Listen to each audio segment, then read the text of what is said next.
Welcome back to learners corner. ഇന്ന് നമ്മൾ discuss ചെയ്യാൻ പോകുന്നത് 9ാം ക്ലാസ്സിലെ ഇംഗ്ലീഷ് ടെക്സ്റ്റ് ബുക്കിലെ 3rd യൂണിറ്റിലുള്ള the saga of the tiffin carriers ആണ്. സോ ഫസ്റ്റ് നമുക്ക് ലെറ്റ്സ് റീഡ് ആൻഡ് റിഫ്ലക്റ്റ് എന്നുള്ള ഒരു സെക്ഷൻ നോക്കാം. Sea fever conveys a sailor's irresistible ലോങ്ങിങ് for a life of adventure. അപ്പോൾ സീ ഫീവർ എന്ന് പറയുന്നത് നമുക്ക് പഠിക്കാനുള്ളൊരു പോയമാണ്. നമ്മളുടെ ചാനലിൽ ഓൾറെഡി അപ്ലോഡ് ചെയ്തിട്ടുണ്ട് കേട്ടോ. അപ്പോൾ ഈ സീ ഫീവർ എന്ന് പറയുന്ന ഈ ഒരു പോയം കൺവേ ചെയ്യുന്നത് എന്താണ്? എ സെയിലേഴ്സ് ഇറസിസ്റ്റബിൾ ലോങ്ങിങ് for a life of adventure ആണ്. അതായത് സെയിലർ എന്ന് പറഞ്ഞാൽ എന്താണ്? നാവികൻ്റെ ഇറസിസ്റ്റബിൾ ആയിട്ടുള്ള, അതായത് നമുക്ക് എന്താണ് നോ പറയാൻ പറ്റാത്ത രീതിയിലുള്ള, അതായത് ചെറുക്കാൻ ആവാത്ത ഒരു ലോങ്ങിങ് എന്ന് വെച്ചാൽ ആഗ്രഹം for a life of adventure, എന്താണ് സാഹസികത നിറഞ്ഞ ഒരു ലൈഫ്. അതായത് ഇവിടെ ഈ സീ ഫീവർ എന്ന് പറയുന്ന പോയത്തിൽ ഈ ഒരു സെയിലറിൻ്റെ കടലിലേക്ക് പോകാനുള്ള അതിയായ ആഗ്രഹമാണ് പിന്നെ നമുക്ക് ഈ ഒരു പോയം കൺവേ ചെയ്യുന്നത്. അതിലൂടെയുള്ള ആ ഒരു എന്താണ് സീയിലുള്ള സാഹസികതകളും കാര്യങ്ങളൊക്കെയാണ് ആ ഒരു പോയത്തിൽ പറയുന്നത്. Let's take A look at an adventure of A different kind. അപ്പോൾ ഇവിടെ നമുക്ക് കാണാൻ കഴിയുന്നത് ഒരു അഡ്വഞ്ചർ തന്നെയാണ്, പക്ഷെ വേറൊരു രീതിയിലുള്ള ഒരു ഡിഫറെൻറ്റ് കൈൻഡ് ആയിട്ടുള്ള അഡ്വഞ്ചറാണ്.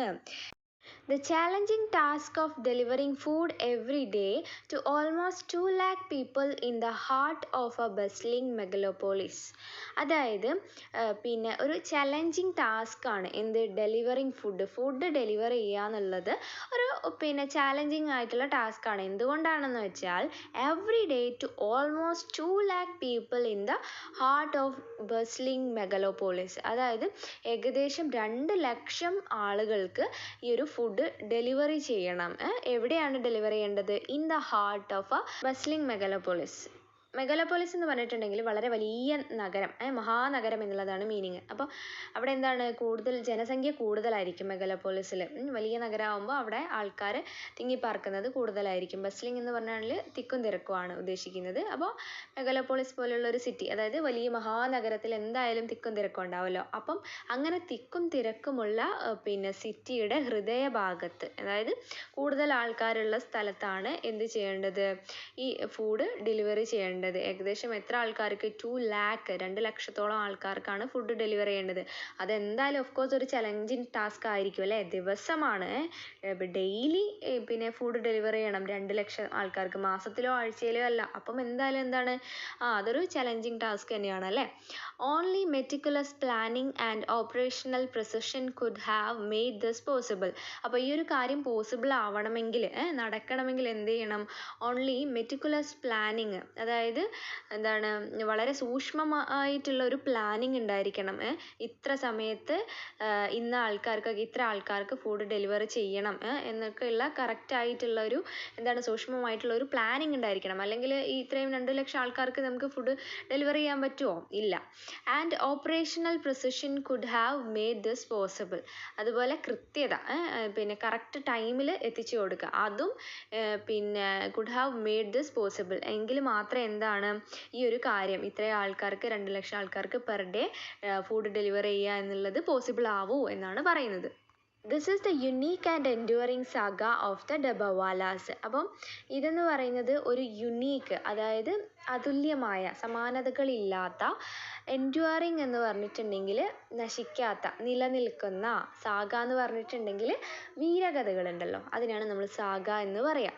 Saga of the dabbawalas. Dabbawalas എന്ന് പറഞ്ഞാൽ ആരാണ്? The lunch box carriers of മുംബൈയിലുള്ള ലഞ്ച് ബോക്സ് കാരിയേഴ്സിനെയാണ് നമ്മൾ എന്ത് പറയുക?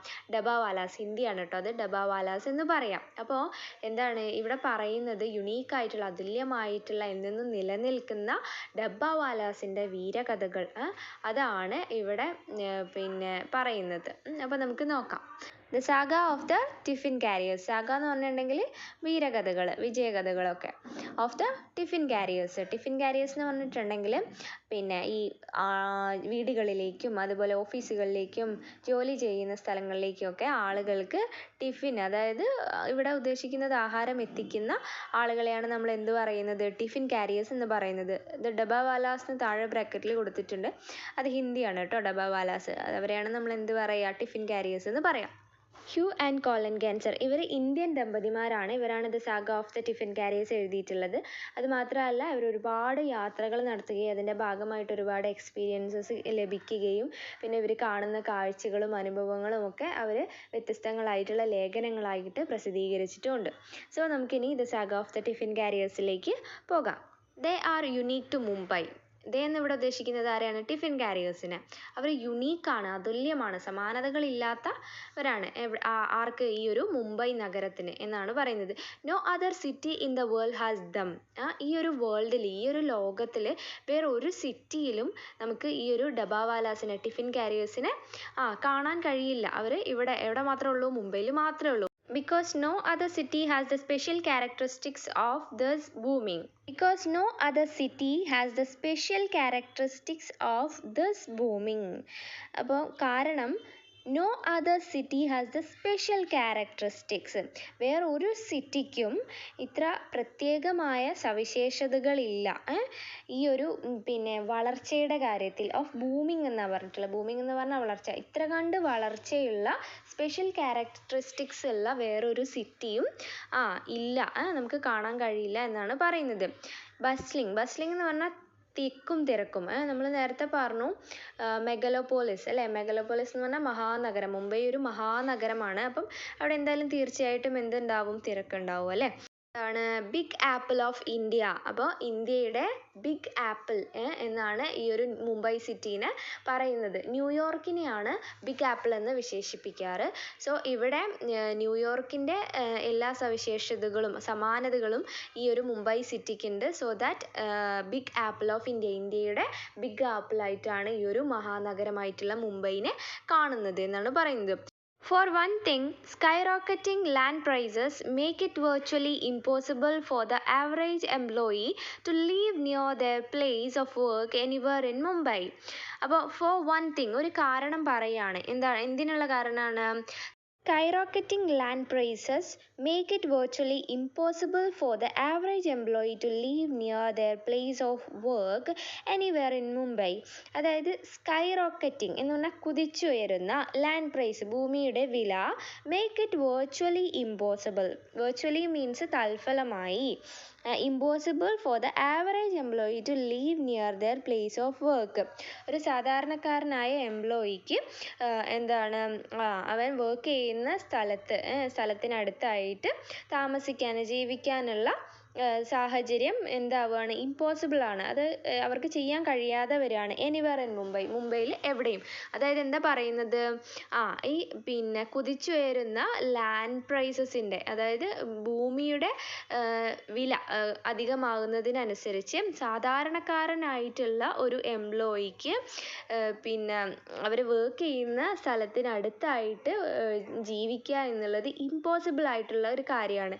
എനിവർ ഇൻ മുംബൈ എന്നാണ് പറഞ്ഞത്. സോ മുംബൈയിൽ സാധാരണക്കാരായിട്ടുള്ള ആളുകൾ ജോലി ചെയ്യുന്ന സ്ഥലത്തിനടുത്തായിട്ട് അവർക്ക് താമസിക്കാനൊരു ഇടം കിട്ടുക എന്നുള്ളത് ഇമ്പോസിബിൾ ആണ്. അവർക്ക് അഫോർഡബിളും ആയിരിക്കില്ല ലാൻഡ് പ്രൈസ് അധികമാവുന്നത് കൊണ്ട്. സോ അവർ വർക്ക് ചെയ്യുന്ന സ്ഥലത്തു നിന്ന് കുറേ ദൂരെ ആയിരിക്കും അവർ താമസിക്കുന്നുണ്ടാവുക എന്നാണ് കേട്ടോ പറയുന്നത്. Moreover Mumbai is A great magnet. കൂടാതെ മുംബൈ എന്ന് പറയുന്നത് ഒരു ഗ്രേറ്റ് മാഗ്നറ്റ് ആയിട്ടാണ് കാണുന്നത്, കാന്തമായിട്ടാണ് കാണുന്നത്. അതായത് ആളുകളൊക്കെ ഈ ഒരു വലിയ നഗരം ആകർഷിക്കുന്നുണ്ട് എന്നാണ് പറയുന്നത്. It draws people from all over India. Draws എന്ന് പറഞ്ഞാൽ ആകർഷിക്കുക. People from all over India, ഇന്ത്യയിലുള്ള മുഴുവൻ ആളുകളെയും, ഇന്ത്യയിൽ എല്ലായിടത്തുമുള്ള ആളുകളെയും ഈ ഒരു മുംബൈ സിറ്റി ആകർഷിക്കുന്നുണ്ട് എന്നാണ് പറയുന്നത്. Each with their own dietary foibles and taboos. ഓരോ ഇടത്ത് താമസിക്കുന്ന ആളുകൾക്കും ഓരോരോ ആഹാര രീതി ആയിരിക്കും അല്ലേ? അപ്പോൾ each with their own dietary, എല്ലാവർക്കും എന്താണ് അവരവരുടേതായ ഒരു ആഹാരക്രമമുണ്ട്. ഫോയിബിൾസ് ആൻഡ് ടാബൂസ്. ഫോയിബിൾസ് മീൻസ് ന്യൂനതകൾ, അതായത് ഓരോരുത്തർക്കും ഓരോരോ ഇഷ്ടങ്ങളാണല്ലോ അവരുടെ ഭക്ഷണ കാര്യത്തിൽ. അതുപോലെ ടാബൂസ് മീൻസ് ചിലത് അവർ കഴിക്കില്ല, അവർ ബഹിഷ്കരിക്കുന്ന ഭക്ഷണങ്ങളുണ്ടാവും. ചില ആളുകൾ അവർ കഴിക്കാത്ത ഭക്ഷണങ്ങൾ, അവർ ഒഴിവാക്കിയ ഭക്ഷണങ്ങളൊക്കെ ഉണ്ടാവും. അതാണ് ഇവിടെ ടാബൂസ് കൊണ്ട് ഉദ്ദേശിക്കുന്നത്. പിന്നെ എന്താണ് പറയുന്നത്? Besides as the cost of living in Mumbai soared. അത് മാത്രമല്ല അതിൻ്റെ കൂടെയായിട്ട് as the cost of living, അതായത് ജീവിത ചെലവ്, എവിടെയുള്ള മുംബൈയിലുള്ള ജീവിത ചെലവ് എന്ന് പറയുന്നത് സോർ എന്ന് പറഞ്ഞിട്ടുണ്ടെങ്കിൽ കുതിച്ചു വരികയാണ്. ഡേ ബൈ ഡേ ആ ഒരു ജീവിത ചെലവ് മുംബൈയിൽ ഇൻക്രീസ് ചെയ്തുകൊണ്ടിരിക്കുകയാണ്. It became increasingly difficult to get one's meals from downtown eateries. അതായത് പിന്നെ ഈ ഒരു ഡിഫിക്കൽട്ടി, ആ ഒരു ബുദ്ധിമുട്ട് ഇൻക്രീസ് ചെയ്ത് വരികയാണ്, കൂടി വരികയാണ്. എന്തിനുള്ളതാണ്? To get one's meals from downtown eateries. Eateries എന്ന് പറഞ്ഞിട്ടുണ്ടെങ്കിൽ ഭക്ഷണശാല, അതായത് അവരുടെ ടൗണിന്, അവർ താമസിക്കുന്നതിനടുത്തായിട്ടുള്ള ടൗണിലെ ഭക്ഷണശാലയിൽ നിന്ന് ഫുഡ് കഴിക്കാനുള്ളതിൻ്റെ ഒരു ബുദ്ധിമുട്ട് അതിങ്ങനെ കൂടി വരികയാണ്. അവരവർക്ക് ഇഷ്ടപ്പെട്ട ആഹാരം ഭക്ഷണശാലയിൽ പോയി കഴിക്കാനുള്ളതിൻ്റെ ആ ഒരു ബുദ്ധിമുട്ട്, ചെലവ് കൂടി വരികയാണ് എന്നാണ് പറയുന്നത്. And since we Indians have not yet taken to sandwiches, salads and cold cuts or even cold food in general, അതായത് ഇതുവരെ നമ്മൾ ഇന്ത്യക്കാർ ഈ സാൻഡ്വിച്ചസോ അതുപോലെ സലാഡ്സോ കോൾഡ് കട്ട്സ്, അതായത് പിന്നെ ഈ പ്രോസസ്ഡ് മീറ്റ്സ്, അങ്ങനെയുള്ള മാംസാഹാരങ്ങളോ കോൾഡ് ഫുഡോ ഒന്നും അങ്ങനെ നമ്മൾ എന്ത് ചെയ്യാറില്ല, കഴിക്കാറില്ല. നമുക്ക് എപ്പോഴും ഹോംലി ഫുഡിനോടാണ് താല്പര്യം അല്ലേ? വീട്ടിലുണ്ടാക്കുന്ന അങ്ങനെയുള്ള ജങ്ക് ഫുഡിനേക്കാളും താല്പര്യം വീട്ടിലുണ്ടാക്കുന്ന അങ്ങനെയുള്ള ഫുഡുകളോടാണ്. The great army of Mumbai's workers are left with just 2 options. അപ്പോൾ മുംബൈയിലെ വർക്കേഴ്സിന് 2 ഓപ്ഷൻസ് ആണ് ഫുഡിൻ്റെ കാര്യത്തിലുള്ളത്. നോക്കാം. Starve all through the working days. Starve means പട്ടിണി കിടക്കുക. All through the working days. Working ഡേയ്സിൽ ആ ഒരു ഡേ ഫുള്ളായിട്ട് എന്ത് ചെയ്യുക? പട്ടിണി കിടക്കുക. അല്ലെങ്കിൽ എന്ത് ചെയ്യുക? Or dream of having someone deliver your hot home cooked meal to your office. അല്ലെങ്കിൽ സ്വപ്നം കാണുക, having someone deliver your hot home cooked meal to your office. നിങ്ങളുടെ ഓഫീസിലേക്ക് നല്ല ചൂടായിട്ടുള്ള വീട്ടിൽ കുക്ക് ചെയ്തിട്ടുള്ള ഫുഡ് ആരെങ്കിലും ഒരാൾ ഡെലിവർ ചെയ്യുന്നതായിട്ട് സ്വപ്നം കാണുക. ടു യുവർ ഓഫീസ്, നിങ്ങളുടെ ഓഫീസിലേക്ക്. ഇതാണ് 2 ഓപ്ഷൻസ് പറയുന്നത്. ഒന്നെങ്കിൽ വർക്ക് ചെയ്യുന്ന ആ ഒരു ഹോൾ ഡേ എന്ത് ചെയ്യുക? പട്ടിണി കിടക്കുക. അല്ലെങ്കിൽ നിങ്ങളുടെ വീട്ടിൽ ഉണ്ടാക്കിയിട്ടുള്ള നല്ല രുചികരമായ ആഹാരം നല്ല ചൂടോടുകൂടി ഒരാൾ ഡെലിവർ ചെയ്യുന്നതായിട്ട് സ്വപ്നം കാണുക. ഈ 2 ഓപ്ഷൻസാണ് കൊടുത്തിട്ടുണ്ടായിരുന്നത്. ഇനി ബാക്കി നോക്കാം. But then Mumbai is a city where many impossible dreams have become reality. അപ്പോൾ മുംബൈ എന്ന് പറയുന്ന ഈ ഒരു സിറ്റിയിൽ many impossible dreams have become reality. Impossible ആയിട്ടുള്ള, ഒരിക്കലും നടക്കാത്ത സ്വപ്നങ്ങൾ പോലും എന്തായിട്ട് മാറിയിട്ടുണ്ട്? റിയാലിറ്റി ആയിട്ട് മാറിയിട്ടുണ്ട്. ഒരിക്കലും നടക്കില്ല എന്ന് വിചാരിച്ചിട്ടുള്ള സ്വപ്നങ്ങളൊക്കെ യാഥാർത്ഥ്യമായിട്ട് മാറിയിട്ടുണ്ട്. ആസ് ദിസ് വൺ ഡിഡ്, അത്തരത്തിലൊരു കാര്യമാണ് ഇത്. എൻ്റർ ദ ഡബ്ബാവാലാസ്, അതായത് ഡബ്ബാവാലാസ് എൻ്റർ ചെയ്തു. അവരുടെ വരവോട് കൂടിയാണ് ഒരിക്കലും നടക്കില്ല, ഇത് ഡ്രീമായിട്ട് മാത്രം നിൽക്കുമെന്ന് വിചാരിച്ചിരുന്ന കാര്യം എന്തായത്? സാക്ഷാത്കരിച്ചത് എന്നാണ് ഇവിടെ പറയുന്നത്. ആസ് ഫോർമർ മുംബൈക്കാർസ്, അതായത് മുൻ മുംബൈക്കാർ അല്ലെങ്കിൽ മുൻപ് മുംബൈയിൽ ജീവിച്ചിട്ടുള്ള ആളുകൾ എന്ന രീതിയിൽ, we had seen these food couriers, ഞങ്ങൾ ഈ ഫുഡ് കൊറിയേഴ്സ് അതായത് ഈ ഡബ്ബാവാലാസിനെ കണ്ടിരുന്നു. ഹസിൽ ഓൺ ബോർഡ് അവർ കമ്മ്യൂട്ടർ ട്രെയിൻസ്. കമ്മ്യൂട്ടർ ട്രെയിൻസ് എന്ന് പറഞ്ഞിട്ടുണ്ടെങ്കിൽ മുംബൈ നഗരങ്ങളെ തമ്മിൽ ബന്ധിപ്പിച്ചുകൊണ്ട് ഓടുന്ന നല്ല തിരക്കേറിയ പിന്നെ ഒരു ട്രെയിൻ ഗതാഗതത്തെയാണ് നമ്മൾ എന്ത് പറയുക? കമ്മ്യൂട്ടർ ട്രെയിൻസ് എന്ന് പറയാം. ഈ കമ്മ്യൂട്ടർ ട്രെയിൻസിൽ വളരെ തിരക്ക് പിടിച്ച് ഓടുന്ന പിന്നെ ഡബ്ബാവാലാസിനെ അവർ കണ്ടിരുന്നു എന്നാണ് ഈ റൈറ്റേഴ്സ് പറയുന്നത്. Okay. Rush of at terminus. Terminus എന്ന് പറഞ്ഞിട്ടുണ്ടെങ്കിൽ പിന്നെ അവസാനത്തെ സ്റ്റേഷൻ. അവിടെ നിന്ന് ഇവരെന്ത് ചെയ്യും? വളരെ വേഗത്തിൽ പോകും. and trod through crowded roads carrying coffin-sized crates laden with lunches. അപ്പം ട്രോട്ട് എന്ന് പറഞ്ഞിട്ടുണ്ടെങ്കിലും വേഗത്തിൽ, വളരെ സ്പീഡിൽ എന്നുള്ളതാണ്. ട്രോട്ട് ത്രൂ ക്രൗഡഡ് റോഡ്സ്, അതായത് വളരെ ആളുകൾ നിറഞ്ഞ ഒരുപാട് തിരക്കുള്ള റോഡുകളിലൂടെ ഇവരെന്ത് ചെയ്യും? വേഗത്തിൽ പോകും. എങ്ങനെയാണ്? ക്യാരിയിങ് കഫിൻ സൈസ്ഡ് ക്രേറ്റ്സ്, അതായത് കഫിൻ എന്ന് പറഞ്ഞിട്ടുണ്ടെങ്കിൽ എന്താണ്? ശവപ്പെട്ടി അല്ലേ? അപ്പോൾ ശവപ്പെട്ടിയുടെ സൈസിലുള്ള ഒരു ക്രേറ്റ്സ്, ഒരു പെട്ടി, ലാഡൻ വിത്ത് ലഞ്ചസ്. അപ്പം ആ ഒരു പെട്ടിയുടെ മുകളിലായിട്ട് ലഞ്ച് വെച്ചിട്ടുണ്ടാവും. ഒരുപാട് ലഞ്ചസ് വെച്ചിട്ട് അത് വഹിച്ചുകൊണ്ടാണ് ഇവർ ഈ തിരക്കേറിയ റോഡുകളിലൂടെയൊക്കെ അങ്ങനെ ഓടി ഓരോ സ്ഥലത്തും എത്തി ഓരോ ആളുകൾക്കും ഈ ഫുഡ് ഡെലിവർ ചെയ്യുന്നത് കേട്ടോ. They were as much a part of the Mumbai scene. അപ്പോൾ മുംബൈയുടെ ദൃശ്യങ്ങളിൽ ഒരു പ്രധാന പങ്ക് ഈ ഒരു ഡബ്ബാവാലാസ് വഹിക്കുന്നുണ്ട്. As A black carbs with yellow tops. അതായത് ഈ പിന്നെ നമ്മൾ മുംബൈ എന്ന് പറയുമ്പോൾ തന്നെ നമുക്ക് മനസ്സിലേക്ക് വരുന്നത്, അതായത് നമ്മൾ സിനിമയിലൊക്കെ കണ്ടിട്ടുണ്ടാവും, ടാക്സി ഉണ്ടാവുമല്ലോ, ടാക്സി കാർസ്. അതായത് മുകളിൽ യെല്ലോ കളറും താഴെ ബ്ലാക്ക് പെയിൻറ്റും അടിച്ചിട്ടുള്ള ടാക്സീസ് ആയിരിക്കും ഒരുപാട് ഉണ്ടാവുക. അപ്പോൾ അങ്ങനെയുള്ള ഈ ടാക്സീസ് മുംബൈയിൽ ഒരുപാട് നമുക്ക് കാണാൻ പറ്റും.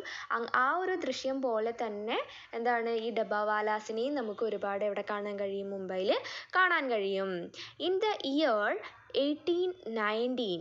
അപ്പോൾ നമ്മൾ ഈ ഒരു ഡബ്ബാവാലാസ് എവിടെ നിന്നാണ് ആരംഭിച്ചത്, എങ്ങനെയാണ് ഇവരുടെ ഒരു തുടക്കം എന്നറിയണ്ടേ. അപ്പോൾ അതാണ് പറയുന്നത്, ഇൻ ദ ഇയർ 1819. അപ്പോൾ 1890 an old Parsi lady in the suburb of Dadar spoke to Mahadeo Havaji Bachche. അപ്പോൾ മഹദൂദ് ഇവാജി ബച്ച എന്ന് പറയുന്ന ഒരാളോട് ഒരു ഓൾഡ് പാർസി ലേഡി, ദദാറിലുള്ള ഒരു ഓൾഡ് പാർസി ലേഡി സംസാരിച്ചു. എന്താ പറഞ്ഞത്? She wanted him to help her to get a tiffin carrier across to her husband who worked in the commercial heart of Mumbai. അപ്പോൾ എന്താണ് ഒരു പിന്നെ ഓൾഡ് പാസി ലേഡി, അവർ പിന്നെ എന്താണ് മഹദൂ ഇവാജി ബച്ച എന്ന് പറയുന്ന ആളോട് ഒരു ഹെൽപ്പ് ചോദിക്കുകയാണ്. എന്താണ് help?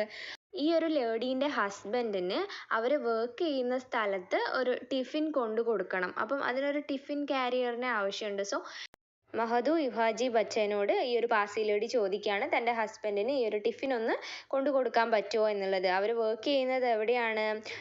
Husband who worked in the commercial heart of Bombay എന്നാണ് പറഞ്ഞിട്ടുള്ളത്. ബോംബെയുടെ വ്യാവസായികപരമായ കാര്യങ്ങളൊക്കെ നടക്കുന്നതിൻ്റെ ആ ഒരു ഹൃദയഭാഗത്ത് തന്നെയാണ്. As the city was called then. അതായത് ബോംബെ എന്നുള്ളത് മുംബൈയുടെ, ഇപ്പോഴത്തെ മുംബൈയുടെ പഴയ പേരാണ് കേട്ടോ. That was the start of the dabbawalas. അപ്പോൾ അതായിരുന്നു ഡബ്ബാവാലാസിൻ്റെ തുടക്കം എന്ന് പറയുന്നത്. From those humble beginnings this self made Indian organisation has grown into a huge network. അപ്പോൾ ഇത് തുടങ്ങിയത് എങ്ങനെയാണ്? ഒരു ഹംബിൾ ബിഗിനിങ്ങിൽ നിന്നാണ് അല്ലേ. അതായത് എന്താണ്, വളരെ എളിമയോട് കൂടിയിട്ടാണ് ആ ഒരു ഓൾഡ് പാസി ലേഡി ഈ ഒരു ഫുഡ് ഒന്ന് എത്തിച്ചു കൊടുക്കുമോ തൻ്റെ ഹസ്ബൻഡിന് എന്ന് ചോദ്യത്തിലൂടെയാണ് ഈ ഒരു ഡബ്ബാവാലാസിൻ്റെ തുടക്കം എന്ന് പറയുന്നത് അല്ലേ. അല്ലാതെ എന്താണ് ഒരു പിന്നെ ഒരുപാട് പേര് കൂടിയിട്ട് ഒരു വലിയ ഓർഗനൈസേഷൻ ഉണ്ടാക്കിയെടുക്കാൻ വേണ്ടിയിട്ട് അതിന് പുറകിൽ ഒരുപാട് പ്രവർത്തിക്കുകയും പിന്നെ എന്താണ് പൈസ ഇൻവെസ്റ്റ് ചെയ്യുകയും അങ്ങനെയൊന്നും ചെയ്തിട്ടുണ്ടായ ഒരു സംരംഭമല്ല ഇത്. അത് എന്താണ് ഒരു ഹംബിൾ ബിഗിനിങ് ആണ് അതുകൊണ്ട് തന്നെ എന്നാണ് പറയുന്നത് കേട്ടോ. This self made Indian organisation. അപ്പം സെൽഫ് മെയ്ഡ് അതായത് ഒറ്റയ്ക്ക് തുടങ്ങിയതാണ്, ഒരാളിൽ നിന്ന് തുടങ്ങി പിന്നെ അങ്ങനെ വലുതായി വലുതായി വന്നതാണ് കേട്ടോ. അപ്പോൾ സെൽഫ് മെയ്ഡ് ആണ്. Indian organisation has grown into a huge network. അപ്പം ഇതിങ്ങനെ ഫസ്റ്റ് ഈ ഒരാളിൽ നിന്ന് തുടങ്ങി പിന്നെ ഇതെന്തായി 2 പേരായി 3 പേരായി അങ്ങനെ ഒരു വലിയ ഹ്യൂജ് ആയിട്ടുള്ള നെറ്റ്വർക്ക് ആയിട്ട് മാറി. ഹൂസ് ഇൻക്രെഡിബിൾ എഫിഷ്യൻസി, അവരുടെ അവിശ്വസനീയമായ എഫിഷ്യൻസി കഴിവ് has won the admiration of international business school. അപ്പോൾ ഇൻ്റർനാഷണൽ ബിസിനസ് സ്കൂളിൻ്റെ വരെ ആദരവ് ഈ ബിസിനസ് വാലാസിന് കിട്ടി, ഈ ഒരു ഹ്യൂജ് നെറ്റ്വർക്കിന് കിട്ടി. ആൻഡ് ഇവൻ ഓഫ് പ്രിൻസ് വരെ ആദരിച്ചു. ആരാണ്? നൗ കിങ്, ഇപ്പോൾ കിങ് ആണ്. ആരാണ്? Charles of England. ഇംഗ്ലണ്ടിലെ പിന്നെ ചാൾസ് വരെ, അതായത് ഇപ്പം കിങ് ആണ് കേട്ടോ, രാജാവ് വരെ എന്ത് ചെയ്തിട്ടുണ്ട്? ഈ ഒരു ഡബ്ബാവാലാസിനെ ആദരിച്ചിട്ടുണ്ട് എന്ന് പറയാണ്. അപ്പോൾ ഇതിൻ്റെ ബാക്കി ഭാഗം സെക്കൻഡ് പാർട്ടായിട്ടാണുള്ളത്, അല്ലെങ്കിൽ നമ്മളുടെ വീഡിയോ വളരെ ലോങ് ആയി പോവും. സോ ഇത്രയും നിങ്ങൾക്ക് ഇഷ്ടമായിട്ടുണ്ടെങ്കിൽ എൻ്റെ ചാനൽ ഒന്ന് സബ്സ്ക്രൈബ് ചെയ്യാനും ലൈക്ക് ചെയ്ത് ഷെയർ ചെയ്ത് തന്നെ സപ്പോർട്ട് ചെയ്യാനും മറക്കല്ലേ. See you with another video. Thanks for watching.